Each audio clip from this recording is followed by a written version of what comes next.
Wow. Welcome to the Serene Disciple project at Egret Isle Farm.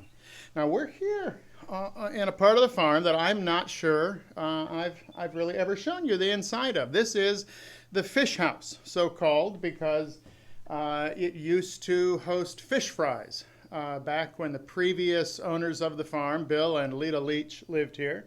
And they built this specifically to have fish fries from what they caught in the pond. Here, let me show you around.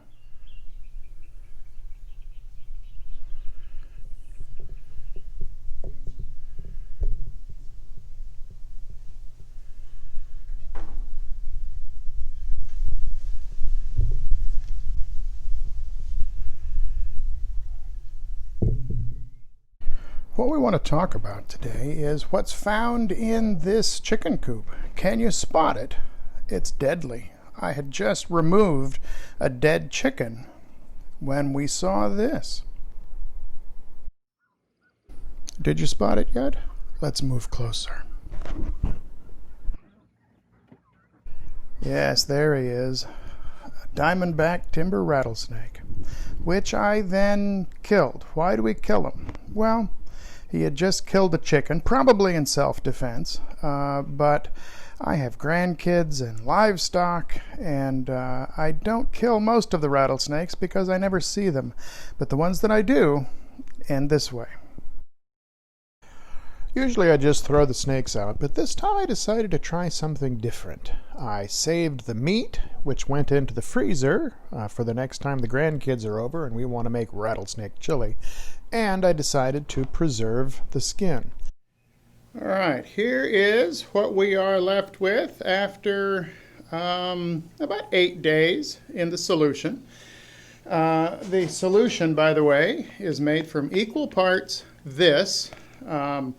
This is 80% alcohol from Banner Vodka Company, which makes great vodka and grain and wheat whiskey from all local materials. And I get no money from the Banner Company, but they're not far from here. So equal parts alcohol and glycerin.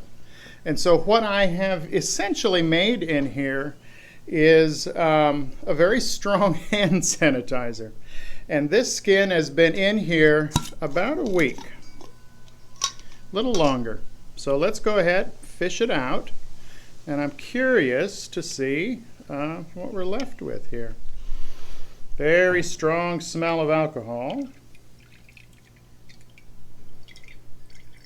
Okay, at this point, it should be fully preserved, but it's all crinkly. Now you see that the solution is a little colored, but still can be used for other skins. Okay, not bad at all. No discoloration, and all right. Okay, so now, what are we going to do with this? He was a pretty good sized rattlesnake. Not record by any means, but pretty good size. All right, let me show you how we're going to stretch this out. Okay, so what I have here is a graduated cylinder tucked right there. I've got a string tied to it, and you'll see what that's for in just a moment. And so this was the head end.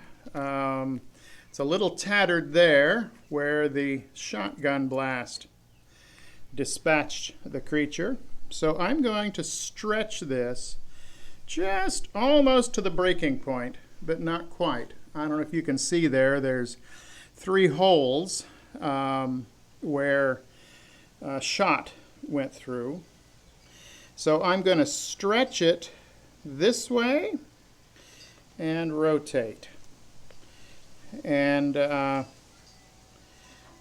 so when I was skinning this, I didn't do it very well, in that I got the belly all on one side.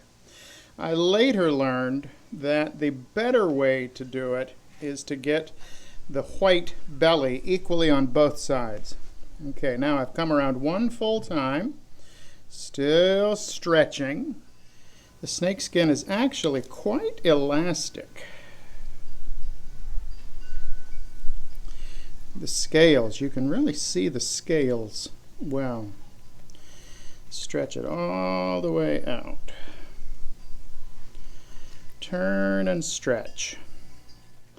So this is about the widest point, and you can see it's about 6 inches wide. Okay, that's head to tail, all stretched out. Now I want to slide it to this end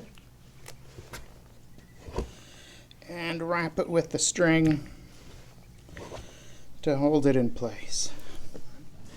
Okay, now we'll let that, we'll put that in front of a fan, let it dry for about 3 days. The glycerin should keep it supple. The alcohol should have, by this point, killed any bacterial activity. And then, in about 3 days, we'll take it off and stretch it out and then see what we got. Take a look at the possibilities. Okay, let's see what we've got.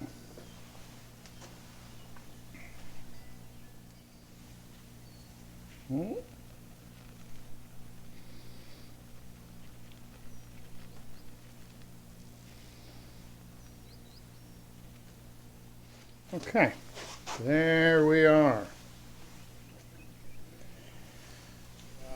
I think I'll hold on to this and see how it ages unwrapped. I think I'll just stretch it out and see how it ages unwrapped. Okay, well, that's it for this week. One preserved rattlesnake skin. I think what I enjoy about this, philosophically, I suppose, is that this did not go to waste. I was not happy to have to kill the snake. The snake had already killed one chicken. The snake posed a danger to other people, my grandkids, most particularly. But the snake also eats some of the things that I want eaten. I suspect that it killed the chicken, not because it intended to eat the chicken, but because the chicken attacked it. Probably a case of self-defense. But this time, unlike previous times, where I killed the snake and threw it over the fence, in this case I decided that if the snake had to be killed, and it did, that it would not go to waste, as it were. That this became one more of the bounty of the farm, if you will. This became one more resource of the farm.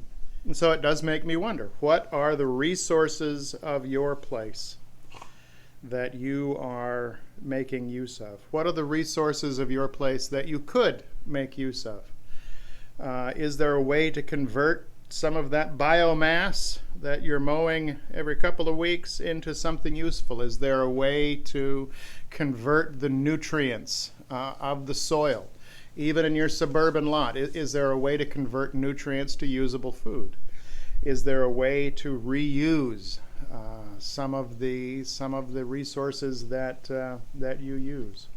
How can you live, wherever you live, even if you're in an apartment, how can you best use the resources that you have such that you need less? Is there a way to convert, even in an apartment, is there a way to convert the energy from the sunshine that falls on your patio or balcony into something useful? Whether plant or, well, I guess that's about it for your balcony. A plant, you really can't raise chickens on your balcony. Maybe you could get a 2-bedroom apartment and raise chickens or goats in one of them. Or maybe not. Maybe not. Maybe that's a bad idea. But it is something to think about. How can you best use the resources that you have? And I'll let you think about it. We'll see you next week.